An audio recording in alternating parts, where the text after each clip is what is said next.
আসসালামু আলাইকুম। আজকের এই ছোট্ট ভিডিও থেকে দেখব কোরআনের একটি গাণিতিক প্যাটার্ন, অর্থাৎ পৃথিবীর মোট স্থলভাগ ও জলভাগের নিখুঁত পরিমাণ।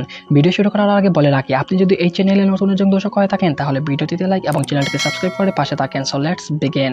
পৃথিবীর মোট জলরাশির পরিমাণ 71% এবং স্থলভাগের পরিমাণ প্রায় 28%। এই নিখুঁত পরিমাণটা আধুনিক বিজ্ঞান বর্তমানে উন্নত টেকনোলজি দিয়ে জানতে পেরেছে। আমি যদি বলি এই জলভাগ ও স্থলভাগের নিখুঁত পরিমাণ 1400 বছর আগে নাজিল হওয়া কোরআনের মধ্যে লুকিয়ে আছে, তাহলে আপনি কি অবাক হবেন? মোট ভূমি শব্দ এসেছে মোট 13 বার এবং সমুদ্র শব্দ এসেছে মোট 32 বার। এদের যোগফল দাঁড়ায় 45।